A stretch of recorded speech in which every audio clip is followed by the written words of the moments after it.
सभी छोटे बड़े पदाधिकारी एवं कार्यकर्ता आज आप लोग देश में जहाँ आपके उत्तर प्रदेश में भी लोकसभा के लिए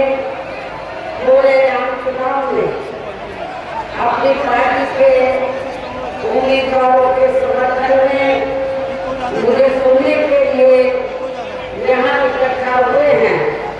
तो उसके लिए मैं आप सभी लोगों का हार्दिक रूप से आभार व्यक्त करती हूँ। जैसे आप लोगों को ये मालूम है कि हमारी पार्टी कांग्रेस, बीजेपी व अन्य किसी भी विरोधी पार्टी तथा गठबंधन आदि के साथ मिलकर नहीं, बल्कि अकेले ही अपनी पार्टी के बलबूते पर पूरी तैयारी व दमदारी के साथ ये चुनाव लड़े। इसके साथ ही अपने टिकट बंटवारे के मामले में सर्व समाज के लोगों को उचित भागीदारी मिलती है, जिनको जिताने के लिए पार्टी के लोग पूरे जी जान से लगे। लेकिन यहाँ मैं ये भी कहना चाहती हूँ कि टिकट बंटवारे के मामले में हमारी पार्टी ने पूरे उत्तर प्रदेश में जहाँ जिसकी आबादी ज्यादा है, हिंदुओं की आबादी ज्यादा है, तो हिंदू को टिकट दिया है। मुस्लिम समाज की आबादी ज्यादा है तो मुस्लिम समाज को टिकट दिया है। लेकिन आपके मुरादाबाद में बड़ी दूसरी तरफ समाजवादी पार्टी ने क्या किया है कि जहाँ पर मुस्लिम आबादी ज्यादा है वहाँ हिंदुओं को टिकट देंगे। आपके मुरादाबाद में मुस्लिम आबादी ज्यादा है, लेकिन मुस्लिम को टिकट न देकर हिंदू को देंगे। सपा का यही कल्चर रहा है। खासतौर से मैं हिंदू और मुस्लिम दोनों को ये बताना चाहती हूँ, सपा करती क्या है, समाजवादी पार्टी करती क्या है कि जहाँ पर हिंदू को ज्यादा होता है तो वहाँ पर वो मुस्लिम को टिकट देती है ज्यादातर, और जहाँ पर मुस्लिम को ज्यादा होता है तो हिंदू को टिकट देती है। तो ये तो आपको आपके मुरादाबाद में से देखने के लिए आपको काफी मिला। लेकिन टिकट बंटवारे के मामले में हमारी पार्टी ये सब नहीं करती है। सबको उनका पूरा हक देती है, उनको पूरा मौका देती है। हालांकि आज यहाँ आपकी इकट्ठा हुई ये भीड़ और भीड़ के जोश को भी देखकर अब मुझे ये काफी हद तक पूरा भरोसा हो गया है कि पिछली बार की तरह इस बार भी आप लोग अपने प्रदेश से या लोकसभा के आम चुनाव में अपनी पार्टी का बेहतर रिजल्ट जरूर लाएंगे। इसके लिए अब मैं आप लोगों का ध्यान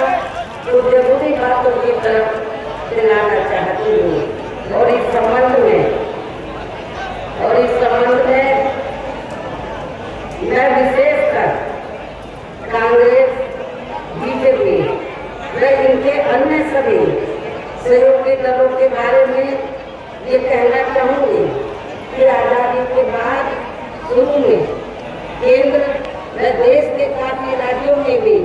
ज्यादातर सत्ता यहाँ कांग्रेस पार्टी के ही हाथों में केंद्रित रही, किंतु इनकी अधिकांश मामलों में रही गलत नीतियों एवं गलत कार्य प्रणाली आदि की वजह से ही फिर इस पार्टी को केंद्र व काफी राज्यों की भी सत्ता से बाहर होना पड़ा तथा ये स्थिति इनकी सहयोगी पार्टियों के भी बनी रही है, जिसके कारण ही फिर पिछले कुछ वर्षों से बीजेपी व इनके सहयोगी दल केंद्र एवं काफी राज्यों की भी सत्ता में काबिज हो गए हैं, लेकिन इनकी भी Bharatiya Janata party and company के लोगों की भी ज्यादातर रही जातिवादी,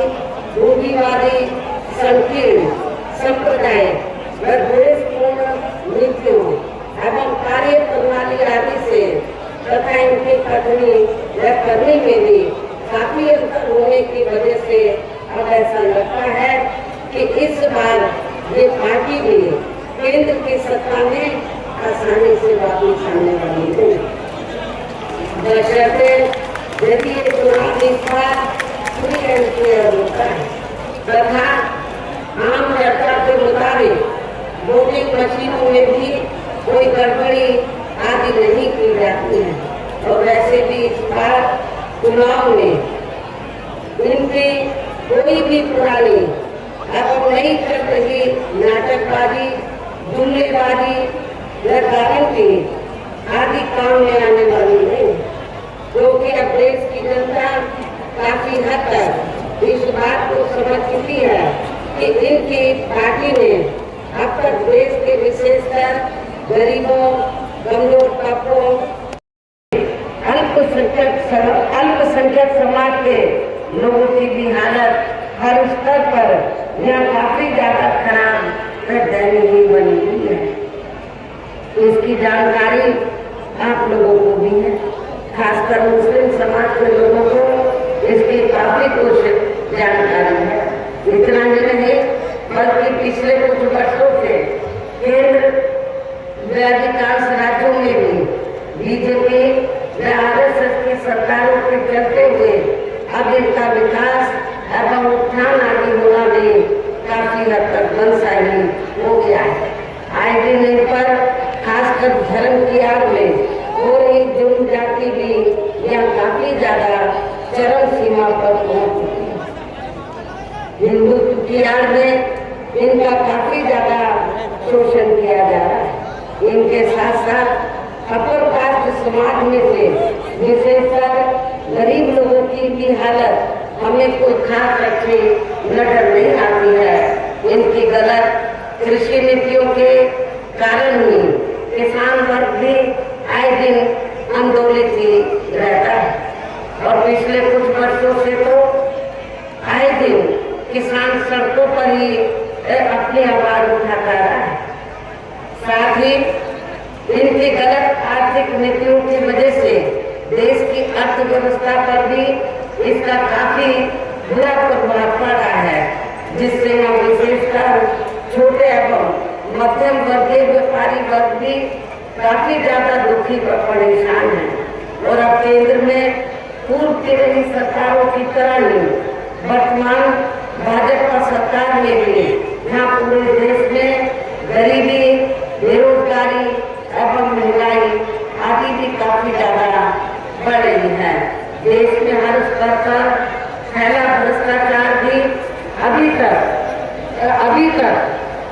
कम नहीं हुआ है, अर्थात काफी बढ़ा हुआ है। साथ ही अपने देश की सीमाएं भी अभी तक पूरे तौर से सुरक्षित नहीं है, ये भी बड़े चिंता की बात है। ऐसे में अब आप लोगों को देश में हो रहे लोकसभा चुनाव में कांग्रेस, बीजेपी व इनकी सहयोगी पार्टियों को भी केंद्र की सत्ता में आने से जरूर रोकना है। जिनकी गलत नीतियों व गलत कार्य प्रणाली आदि को आप लोग काफी हद तक आजमा भी चुके हैं। ऐसी स्थिति में अब ये विरोधी पार्टियां किस्म किस्म के साम दाम दंड भेद आदि अनेकों हथकंडे इस्तेमाल करके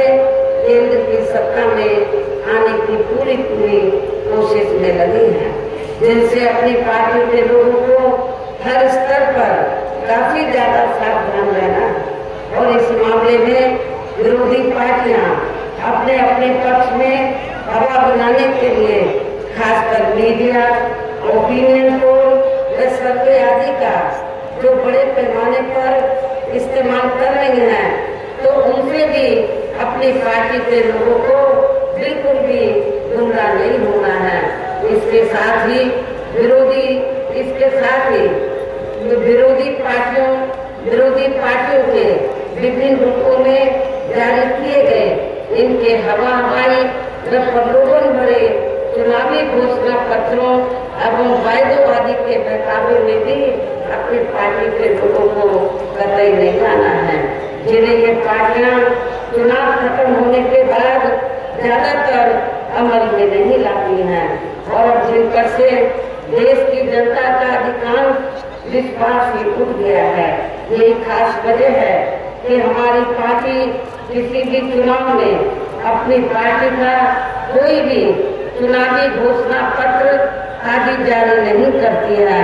वैसे भी हमारी पार्टी किसी भी मामले में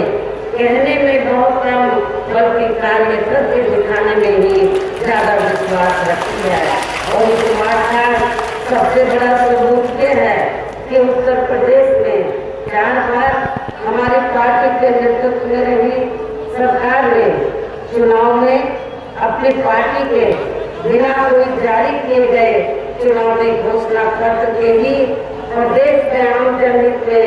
काफी कुछ ऐतिहासिक कार्य करके दिखाए हैं, जिनके अब देश में अधिकांश पार्टियों की सरकारें काफी नकल भी कर रही हैं। जबकि इस मामले में हमारी पार्टी का ये कहना है कि यदि इन पार्टियों के स्थान पर केंद्र में हमें अपनी पार्टी की सरकार बनाने का मौका मिलता है, तो तब फिर हमारी पार्टी की बनी सरकार केंद्र में जहाँ अब तक रही सभी विरोधी पार्टियों की सरकारों की तरह केवल हवाई व कागजी कार्य आदि नहीं करेगी, बल्कि उत्तर प्रदेश की तरह ही जमीनी हकीकत में ठोस कार्य करके दिखाएगी। और इस संदर्भ में खासकर मैं ये कहना चाहूँगी, केंद्र द्वारा देश में पिछले कुछ समय से अति गरीब परिवारों को अस्थायी तौर पर फ्री में जो थोड़ी सी खाद्य सामग्री दी जा रही है, वो ये स्थायी तौर